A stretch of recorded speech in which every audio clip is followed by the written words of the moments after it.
আজ কবিগুরু রবীন্দ্রনাথ ঠাকুরের ১৬৩তম জন্মদিন। তাঁকে শ্রদ্ধা জানিয়ে আজ আমার নিবেদন কবিগুরু রবীন্দ্রনাথ ঠাকুরের লেখা আমি। আমারই চেতনার রঙে পান্না হলো সবুজ, চুনি উঠল রাঙা হয়ে। আমি চোখ মেললুম আকাশে, জ্বলে উঠল আলো পূবে পশ্চিমে। গোলাপের দিকে চেয়ে বললুম, সুন্দর সুন্দর হলো সে। তুমি বলবে এ যে তত্ত্ব কথা, এ কবির বাণী নয়। আমি বলবো এ সত্য, তাই এ কাব্য।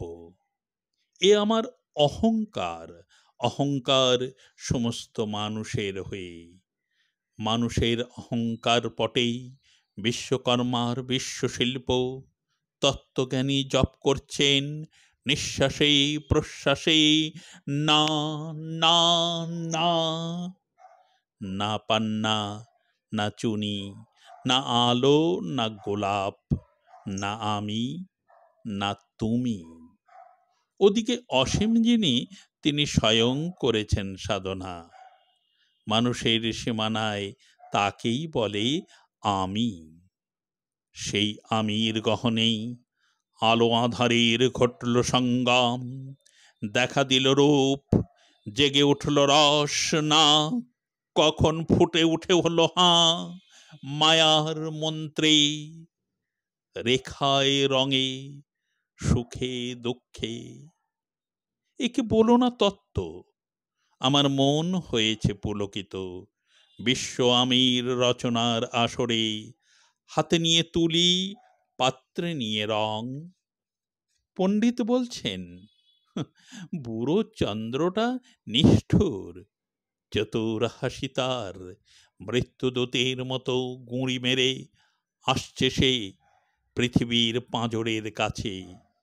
একদিন দেবে চরম টান তার সাগরে পর্বতে, মর্তলোকে মহাকালের নতুন খাতায়। পাতা জুড়ে নামবে একটা শূন্য, গিলে ফেলবে দিন রাতের জমা খরচ। মানুষের কীর্তি হারাবে অমরতার ভান, তার ইতিহাসে লেপে দেবে অনন্ত রাত্রির কালি। মানুষের যাবার দিনের চোখ বিশ্ব থেকে নিকিয়ে নেবে রং। মানুষের যাবার দিনের মন ছানিয়ে নেবে রস। শক্তির কম্পন চলবে আকাশে আকাশে, জ্বলবে না কোথাও আলো। বিনাহীন সভায় যন্ত্রীর আঙুল নাচবে, বাজবে না সুর। সেদিন কবিত্বহীন বিধাতা একা রবেন বসে নীলিমাহীন আকাশে, ব্যক্তিত্ব হারা অস্তিত্বের গণিত তত্ত্ব নিয়ে। তখন বিরাট বিশ্বভুবনে, দূরে দূরান্তে, অনন্ত অসংখ্য লোকে লোকান্তরে এ বাণী ধ্বনিত হবে না কোনোখানেই, তুমি সুন্দর, আমি ভালোবাসি। বিধাতা কি আবার বসবেন সাধনা করতে যুগ যুগান্তর ধরে?